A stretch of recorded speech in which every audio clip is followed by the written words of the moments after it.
Hello guys and welcome back to another video. Today I'm going to be showing you all the power of Ben Solo in Cpit, and let me just tell you now, Ben Solo is actually amazing, and it's all because of his unique Zeta, the Force Dyad.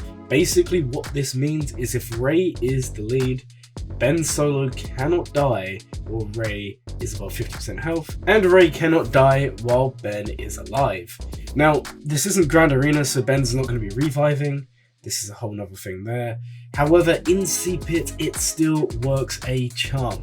But this is not the reason why Ben is so good in Cpit. It's one of the reasons, but it's not the main one. The main reason that Ben is actually very good in Cpit is because he gives everyone instant defeat immunity on the first turn. Now, with the exception of Rey and Ben, who will still keep that instant defeat through the Force Dyad Zeta, the rest of the characters are going to start their turn, they're not going to be able to be devoured.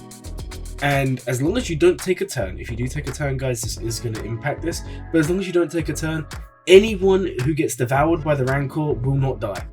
They will do nothing. And this is a huge game changer for people who are attempting Cpit runs. The reason for this is, guys, think about it here. You could run troopers, you could run clones, you could run bounty hunters in phase 2, and your guild's really struggling. You need that 5%, you need that 6% to get into phase 3, or it could be phase 3 going into phase 4. You don't have a door drop. No one has a door drop. How do you get it? This is the way. Because this will guarantee that you get at least those 4 or 5%. I tried a decent amount of teams here. We tried a smuggler team. We tried Young Han with L3 and Armourer to stack him up, which works reasonably well. You'll see later on down the line we do try a couple of other teams. Obviously one does so much better than the other, and I understand that a lot of you won't be using that lineup, but this is still early days. I'm still looking at different teams, different lineups, but the core mechanics are there and the strategy is looking good. So for the most part, I used my normal mods. I didn't remod for this. So you can always add another 1 to 2% onto all of the attacks here, just if I had it remodded. So I'm using my Grand Arena mods. Ideally, you would actually want to mod Ben for pure health, because remember, as long as he's alive, Rey cannot die. And Rey ideally mod for pure health, because guess what guys, as long as Rey's above 50% health, Ben can't die. Now, there are other things that I liked and didn't like about this, and for example, I liked having Hoda and I liked having Barriss in this lineup. The reason being, you are going to get slapped with that annoying healing immunity, and that's kind of going to cause issues, because you'll see in this clip right now, Rey is in the red, Rey cannot heal up.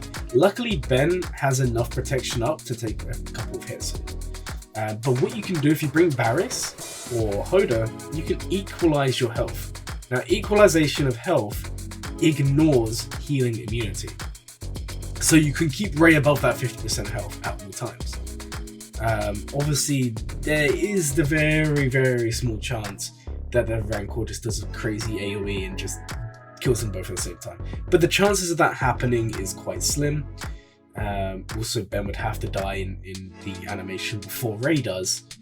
Otherwise, Rey would still be alive and it would just be a complete mess. Now, you would have seen just there that Rey did have the Devour attempted on her, and she survived. So this is definitely proof that this does work and that you can control the team and the Rancor. To be fair, guys, once you remove the Devour from the Rancor, you have time to build up these attacks.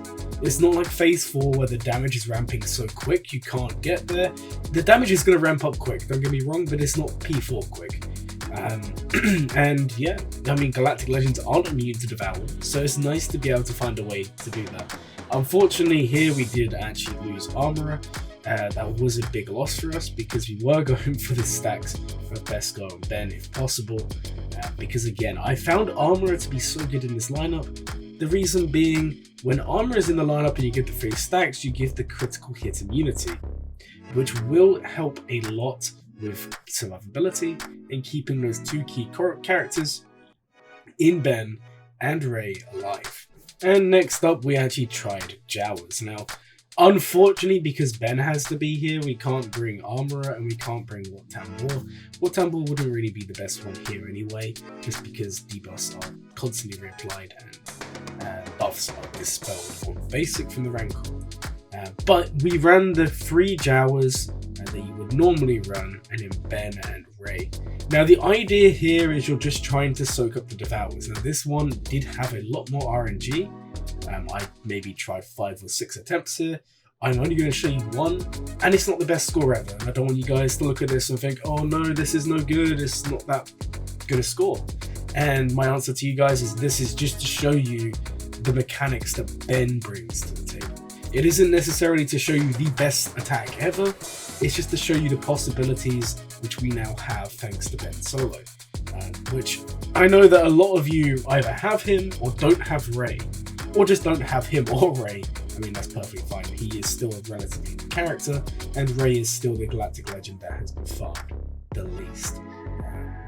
Obviously, in terms of time to farm, there's probably more Reys out there than more Vaders, and probably more Reys out there than Jabba, but that doesn't necessarily mean there's more emphasis on farming her. A lot of people always push her off, so I'm trying to show you guys what you can do if you have her, and if you do have her and Ben, you will be laughing here. Unfortunately, we did lose a Jawa there. This is where we could have reset and just play it through until Ben gets devoured again or Rey gets devoured again. And if that happens, you're not in a terrible position. Now, if we're going to be very pedantic here, guys, the best possible outcome is for Ben to be devoured every single time. The reason for this is you can then manage Rey's health and keep her above 50% health, and Ben won't die. If it goes the other way around, and Rey is the one who goes low health and gets devoured, because Devour will still put you on 1 health, right? When you get devoured the second time, you will be on 1 health. And if that happens, there's always a chance that Ben gets one-shotted by the Rancor. Now guys, it's not very common, it hasn't really happened to me at all. But I think if you go above 10% damage done, you will stack up the damage on the Rancor enough so that it can happen, especially if you don't mod for flat health. Now, for the most part, like I said, this isn't going to happen, but it's just something we need to account for. So bringing someone like Armorer can help mitigate that risk. Again, bringing someone like Hoda allows you to equalize the health and go that way. Now, the next team we actually tried was, I was just trying to work out, basically there's like a trio you want to use here, which I found to be Rey, Armorer, and Ben. And then I like having a healer, but you don't need one. And I like having someone to do the damage. And I actually tried Gas here. I gave Gas Master's Training from Hoda, and I gave him Lifeblood. So he's got the offense increase from Hoda, the offense increase from Rey, and then he's also got the counter attacks from Armorer, giving 3 stacks of Beskar. And I mean, honestly, in terms of a team, this wasn't terrible. I mean, let's remember, guys, most people are going to be really shifty clones and not necessarily Gas clones, because you struggle with the fact that he will get devoured turn 1 because it taunts. So that's why people don't necessarily run him. If you have JMK, Gas gets used there, but if you don't have JMK, you have Gas spare. Because most people don't have a second Jedi team to be running. Note there how Rey actually got devoured and Rey's still alive. So yeah, there is the RNG element here, but if you can repeat the attacks, you can definitely do some crazy runs here. Now, we didn't get a crazy score here. By that I mean we didn't hit the 10% with the Gas variant. However, I feel like with better modding, better planning, and maybe swapping out some of the team members, I honestly think Barriss is the best, because if you have the Zeta, she's cleansing the weakest debuffed ally. Now this will most likely be Rey or Ben, because one of them would have likely or hopefully been devoured. Now, the next thing I want to cover here, guys, is the fact that in this lineup especially, you can really go crazy with armor shreds. I think I was hitting 10 to 15 armor shreds a battle. Because Gas armor shreds, armor shreds, it's kind of crazy. Now again, this didn't get the best score ever. I think right now we're just closing in on 5%. which isn't bad, but it's not great by any means. But I think if you remod, if you change things up, like my gas is modded protection, I think if you mod him flat offense, again, you'll see better results. Now, the next team you're going to see is the best team that we used, period.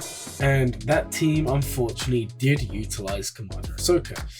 And yes, guys, I know a lot of you want to use her with JMK. There might be a few of you who don't have JMK but have Rey and have Commander Ahsoka. That is a thing. I know there's some people in my guild who are in that position. And here's the thing. It's the best team that we tried. Now, it's still early days. There's still a lot to try. But we actually ran Padme Ahsoka. Now, I was thinking to myself, well, why don't we run Ahsoka? But Ahsoka's only going to be assisting in the Galactic Republic. Allies are doing their stuff through the center. And Padme, honestly, she's pretty good. She has a heal, which is also cleanse. Her basic gives a little bit of protection up, which is nice. And she calls the assist on Ahsoka. And this is kind of the thing. We want to keep on repeating those assists throughout the battle. And what I was doing was assisting, Commander Ahsoka assists, we then pass the turn back, Padme goes, and then next turn we assist again, so we could really ramp up that damage. Now you'll see we actually started this battle at around about 50-51%, and I think we ended up getting close to 37, about 36.5%. Which is a considerable attack, especially considering this is in phase 2. This is with the door drop being activated way too early. That's the only downside, guys. When you use someone like Gas, someone like Dash, any of those teams that we did try, one AoE, the door's down. Now this could be a bit better in phase 3 because when you're debuffed, you deal less damage, so you can kind of control when the door gets placed. But for the most part, this was very, very nice. I just want to jump in here and say there is one team I didn't try that I wish I had have tried. And that is, if you guys remember, about a year ago, there was a lot of people pushing this Rey team that consisted of Rey, Rex, Fives, Hoda, and Wat Tambor. And honestly, I feel like you could just substitute Wat Tambor out and chuck in Ben, and I feel like you would have a pretty crazy team there. I feel like in that sort of lineup, if Rex gets devoured, what's going to happen is Fives is going to sacrifice. If Rey or Ben get devoured, they don't die, so the only character who can die in that lineup is going to be Hoda, but hopefully Hoda is stealthed, but that may be dispelled, we just don't know, I haven't tried it. And the idea is if you can get 2 or 3 aerial advantages, that could be kind of a crazy strategy. So that's something I'm going to try myself in my free time down the line, but this is a decent character, guys. Ben Solo's proving to be amazing. I would even argue he's my favourite Conquest character as of late. He's changed the Rey team for the better, which a lot of people predicted. Grand Arena, Rey is currently the strongest Galactic Legend because of Ben. Yes, this counters, but the stats don't lie, guys. On defense, Rey is just performing wild. There's a reason why people are like, let's take in the Galactic Legend and time out when Ben dies, just to guarantee the cleanup. That's how good he is. And now you can use him in Cpit as well. You can also run him in TB, we did try that as well. It's a little bit more funky, but because he can't die in that whole mechanic, it works quite well. But for the most part, guys, I hope you enjoyed this video. I hope you learned something new. If you did, please consider liking and subscribing. And let me know, what do you think of Ben Solo?